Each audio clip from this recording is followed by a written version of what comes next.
Meditación al Evangelio con los psicólogos y misioneros Rafael Aníbal Cortés y Mónica Dairén Ospina.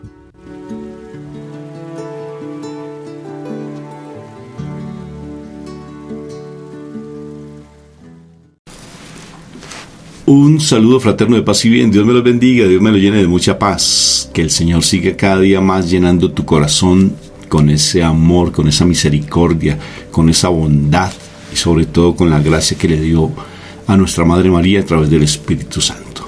Entonces empezamos, ¿te parece, Moni, invocando a la Santísima Trinidad para que este momento sea sagrado? Recuerda que invocar a la Santísima Trinidad no es cualquier cosa, sino es para que este momento sea sagrado y sublime. Empezamos. Por la señal de la Santa Cruz de nuestros enemigos, líbranos, Señor Dios nuestro. En el nombre del Padre, del Hijo y del Espíritu Santo, y el pueblo de Dios dice: Amén. Amén.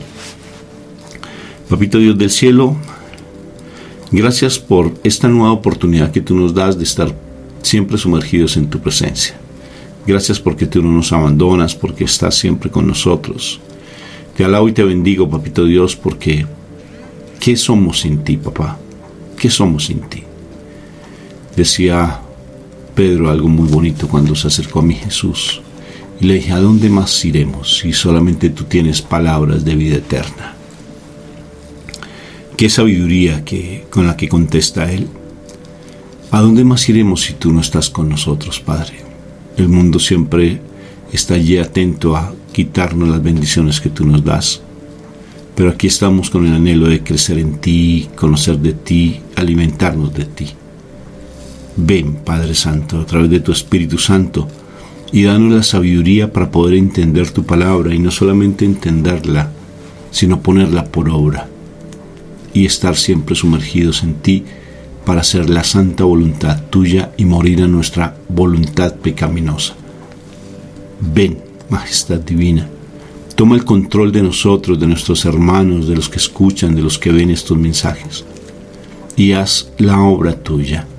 Manifiéstate con tu poder maravilloso, Espíritu Santo, y haz que cada corazón se sumerja en tu presencia viva, que cada corazón experimente la paz que solamente viene de ti, la paz verdadera, el amor verdadero, y que seamos misericordiosos con nuestros hermanos, porque somos diferentes a los demás, pero el amor es el que nos une y el que nos hace hermanos. Ven, Espíritu Santo, y abre nuestro entendimiento, y sobre todo que podamos esa palabra atesorarla en nuestro corazón, llevarla, ponerla por obra, para que seamos testimonios de que tú existes, de que tú eres real. Glorifícate, Espíritu Santo, en nuestras debilidades, en nuestros problemas, en nuestro pecado.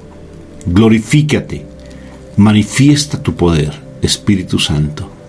Gracias, Majestad Divina, porque esta palabra que hoy se va a proclamar, sé que va a ser de mucho alimento para nosotros, pero que no se nos olvide, sino que estemos atentos a ponerla por obra. Gracias, Majestad. Alabado y bendecido seas por siempre. Amén, amén y amén. Amén. Bueno, mi amor, ánimo pues. Bueno, hoy vamos a trabajar sobre el Evangelio de San Lucas, capítulo 2, versículo del 22 al 40. Cuando se cumplieron los días en que ellos debían purificarse según las ceremonias de la ley de Moisés, llevaron al niño a Jerusalén para presentarlo al Señor. Lo hicieron así porque en la ley del Señor está escrito: todo primer hijo varón será consagrado al Señor. Fueron pues a ofrecer en sacrificio lo que manda la ley del Señor: un par de tórtolas y 2 pichones de paloma. En aquel tiempo vivía en Jerusalén un hombre que se llamaba Simeón. Era un hombre justo y adoraba a Dios y esperaba la liberación de Israel. El Espíritu Santo estaba con Simeón y le había hecho saber que no moriría sin ver antes al Mesías, a quien el Señor enviaría. Guiado por el Espíritu Santo, Simeón fue al templo, y cuando los padres del niño Jesús lo llevaron también a él, para cumplir con lo que la ley ordenaba, Simeón lo tomó en brazos y alabó a Dios diciendo: Ahora, Señor, tu promesa está cumplida. Pues puedes dejar que tu siervo muera en paz, porque ya he visto la salvación que has comenzado a realizar a la vista de todos los pueblos, la luz que alumbrará a las naciones y que será la honra de tu pueblo Israel. El padre y la madre de Jesús se quedaron admirados al oír lo que Simeón decía del niño. Entonces Simeón les dio su bendición y dijo a María, la madre de Jesús: mira, este niño está destinado a hacer que muchos en Israel caigan o se levanten. Él será una señal que muchos rechazarán, a fin de que las intenciones de muchos corazones queden al descubierto. Pero todo esto va a ser para ti como una espada que atraviese tu propia alma. También estaba allí una mujer llamada Ana, que hablaba en nombre de Dios y que era hija de Fanuel, de la tribu de Aser. Era ya muy anciana, se casó siendo muy joven y había vivido con su marido 7 años, hacía ya 84 que se había quedado viuda. Nunca salía del templo, sino que servía día y noche al Señor con ayunos y oraciones. Ana se presentó en aquel mismo momento y comenzó a dar gracias a Dios y a alabar a Dios y a hablar del niño Jesús a todos los que esperaban la liberación de Jerusalén. Después de haber cumplido con todo lo que manda la ley del Señor, volvieron a Galilea, a su propio pueblo de Nazaret. El niño crecía y se hacía más fuerte y más sabio y gozaba del favor de Dios. Palabra de Dios. Bendito y alabado sea, Señor, por tu palabra viva. Te alabo y te bendigo por siempre, Papito Dios. Amén y amén. Bueno, miremos que estamos aquí ante la presentación del niño Jesús en el templo. Y percibamos cómo José y María, los padres de la Santa Familia, están cumpliendo con la ley. Están cumpliendo con la ley los mandamientos de presentar a los niños en el templo a una determinada temporada, ¿sí? Y cómo dos personas, de alguna manera, una tenía una promesa de ver al Salvador y la otra persona, por la misma llenura que tenía el Espíritu Santo, percibe la gracia que hay en nuestro Señor Jesucristo. En nuestro Señor Jesús, en ese momento, el niño Jesús. Y qué hermoso es, yo me pongo a mirar, qué hermoso es cuando realmente hay bendición en lo que uno, en los hijos que uno espera, ¿no?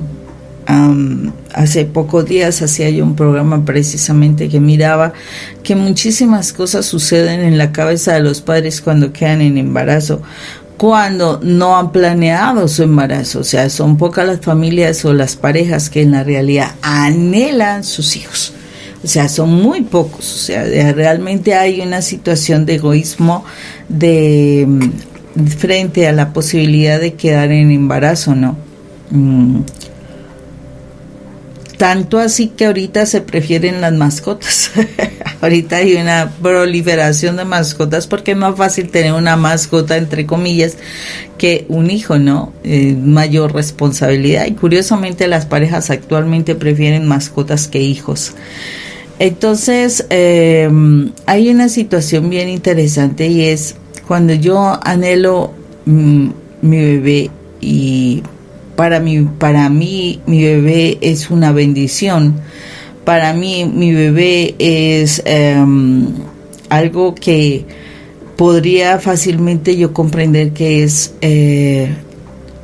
un regalo de Dios y una alegría para Dios, y fuera de eso una gran bendición de Dios para mi vida. Aquí Ana y Simeón vieron la grandeza de ese hijo de la Santísima Virgen y San José. Realmente ellos vieron la grandeza del niño, ¿sí? Simeón ya tenía una promesa de ver el Salvador. La pregunta será, y me hago en este momento, ¿nosotros tenemos a nuestros hijos como salvadores? ¿Por qué lo planteo yo así? Porque yo me supongo, bueno, mientras que la pareja vive junta y sola, pues se pueden divertir y demás. Pero después de divertirse un tiempo, Rafa, una pareja sola, sin hijos, el objetivo que será hacer dinero, será hacer propiedades, será solamente derrochar. ¿Cuál es el objetivo de la pareja? Y yo pienso que hay una situación bien particular cuando las mujeres que conocemos en la Biblia eran estériles, ellas anhelaban grandemente tener un hijo. Y si nosotros vemos, hay parejas, o sea, de las que hemos conocido, han anhelado tener hijos. Y entonces, nuestra misión que no logramos entender es cuando se tienen hijos en la pareja, la formación de los hijos es como una tarea que está puesta en nosotros, ¿no? Que precisamente por la negación que tenemos de nuestra fe, entonces ya no queremos tener hijos y ya no queremos cumplir con esa misión que está puesta en nuestro interior. Y es que los dos juntos podamos tener hijos y los podamos formar, que los podamos levantar, el uno, pues el padre que es el proveedor y el protector de su familia. Esta función es súper importantísimo, porque de verdad que el hombre su poder, su fortaleza física, su forma de ser, está estructurado para ser el proveedor y el protector. Por eso él es la cabeza, porque él como que generara una cobertura especial. Cuando el hombre se concentra en sus funciones como tal dentro del hogar, genera una cobertura especial de protección. Por eso la mujer fue sacada a su costado, para que la sepa abrazar. Y como los hijos son el fruto de ese vínculo, de ese amor, pues también, o sea, son sus semillas para que también la sepa proteger. Y cuando la mujer también cumple su función de ser madre, pues los dos, en la formación, están dando a esa criatura toda la riqueza que ellos dos puedan tener, pero especialmente ellos tienen un objetivo de vida juntos. O sea, cuando hay hijos en la pareja, hay un objetivo de vida.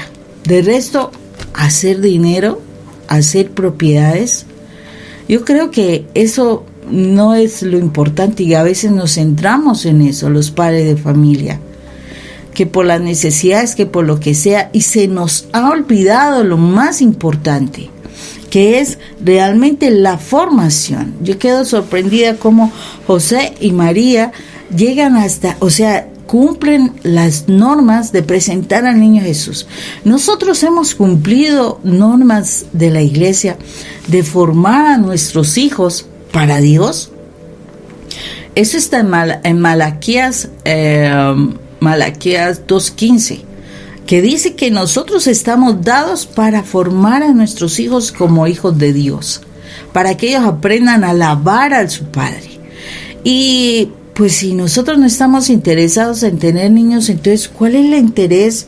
¿Cuál es el objetivo de la pareja? ¿Sí? Aquí la Santísima Virgen, San José, llevan a nuestro Señor. Y no solamente eso, esa bendición de tener ese hijo.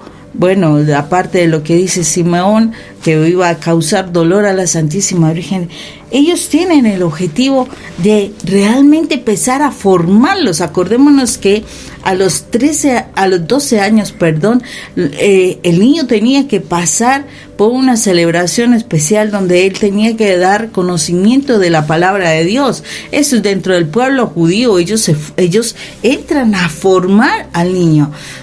¡Wow! Nosotros entramos a llevar a los niños al jardín desde el kindergarten. ¡Hey, tremendo! O sea, no nos interesa realmente nuestra formación porque hay que seguir trabajando, produciendo dinero. Y ahí nos quedamos cuestionados, o sea, porque ellos realmente ven y entienden que la función de los padres, de la pareja, sí, hay que trabajar para conseguir sustento, pero eso no es lo importante. Eso no es lo importante. Lo importante es realmente levantar a nuestros hijos para Dios.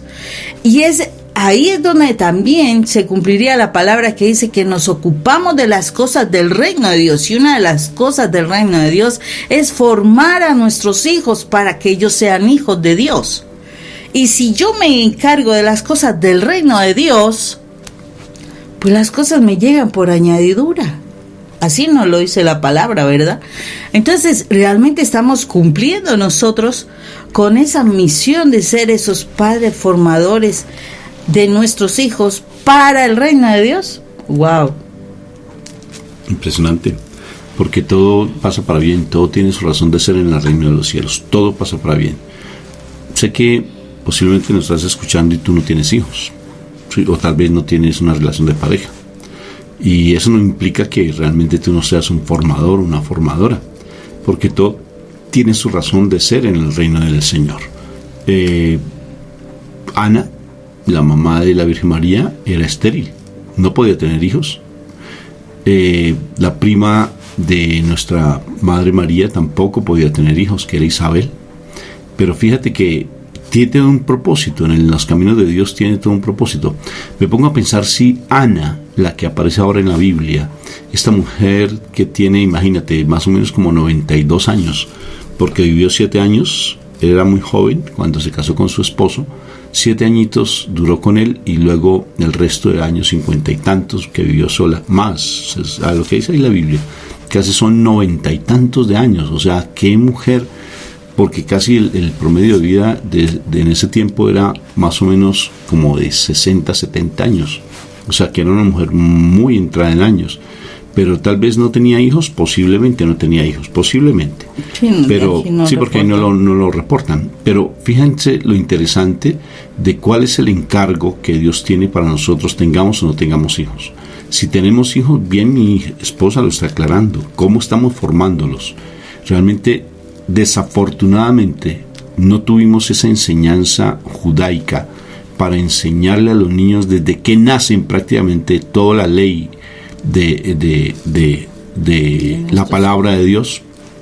No se le enseñamos. Nosotros, por cultura, nuestro régimen es netamente humano, nuestra cultura es humana, nuestra cultura viene de unas gobernaciones que se fundamentan en las leyes humanas, no en las leyes espirituales.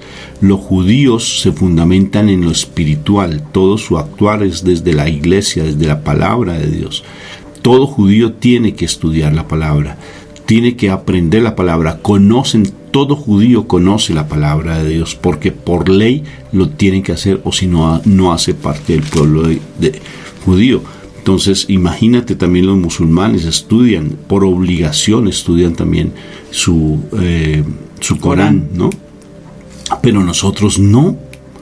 Y a pesar de que tenemos el privilegio más hermoso de que la piedra que desecharon los arquitectos, esa piedra angular que es nuestro Señor Jesucristo, vino a nosotros como paganos, porque venimos de un pueblo pagano. ¿Y qué sucede? Que nos hizo nación santa y linaje escogido de Dios. Y tenemos un defecto inmenso, el no estudio de la palabra y no formar a nuestros hijos en el estudio de la palabra. ¿Tú formaste a tus hijos en el estudio de la palabra, por ejemplo? ¿O formaste a tus sobrinos en el estudio de la palabra? ¿O tus hermanos te enseñaron, o tu papá y tu mamá desde pequeño te indujeron a estar en la palabra, o solamente te llevan a Eucaristía o a hacer el Santo Rosario nomás? Pero eso no quiere decir que hayas estudiado la palabra. Entonces, fíjate que la formación es bien importante. Tal vez ya nuestros hijos están grandes, pero también tenemos la posibilidad de mostrar ese estudio de la palabra. Y fíjate también con nuestros nietos, ¿cómo hacemos nosotros? ¿Qué hacemos nosotros? Nos dedicamos más bien a otras cosas más humanas, a ver cómo se puede conseguir dinero, enseñarles valores, pero la palabra no se fundamenta. No hay estudio de la palabra. Y los judíos todavía están con esa ley, porque ellos son muy fieles a las leyes y siguen todavía con esa tradición. Tienen que estudiar la palabra. Entonces, realmente sí es un cuestionamiento grande, sí, que fuimos escogidos porque ellos no quisieron asumir la posición de nuestro Señor Jesucristo y aceptarlo como el Mesías. Nosotros sí lo aceptamos, pero ¿cómo lo aceptamos? Lo aceptamos, pero no estamos realmente estudiosos, siendo condescendientes o siendo unas personas que estemos allí pendientes de la parte espiritual, ¿sí? O sea, atendemos más lo humano que lo espiritual. Entonces creo que es una enseñanza que nos está diciendo, vamos pues a cambiar esa actitud, ya que nosotros conocemos la palabra. Entonces vamos a cambiar esa actitud, sí, que nos cuesta, claro, porque primero que todo, ¿cómo voy a enseñar algo que yo no sé? Tú, por ejemplo, ¿estudias la palabra o solamente te dedicas a escuchar predicaciones? Pero tú te has sentado a estudiar la palabra, tú tienes tu Biblia, mejor dicho, rayadita y toda, o la tienes linda en el Salmo 91 allí abierta, pues a la entrada de la casa o encima de la cama, pues para que los demonios no hagan daño y se libere la casa de tantas impurezas, ¿sí? O realmente la tienes en tu corazón y la estudias constantemente y la meditas constantemente. Entonces, ¿qué estás haciendo? Si fuiste escogido como nación santa, si tú fuiste elegido como nación santa, pues aprendamos de la nación santa, aprendamos de ellos, empecemos a formarnos realmente, a amar la palabra. Ellos se aprenden de memoria los 5 primeros libros de la Biblia, se los saben de memoria y a los 12 años les hacen examen. A los niños les hacen un examen allí en las sinagogas para que ellos demuestren que realmente están siendo aptos para ser parte del linaje y la nación santa. ¿Qué les parece? ¿Qué tal que nos hicieron ese examen? No tanto del Antiguo Testamento, sino de los...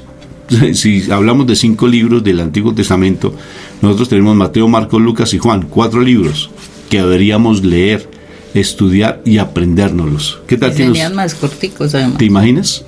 Claro, son más cortos porque nomás el libro de Números, cantidad de preceptos, Deuteronomio es inmenso.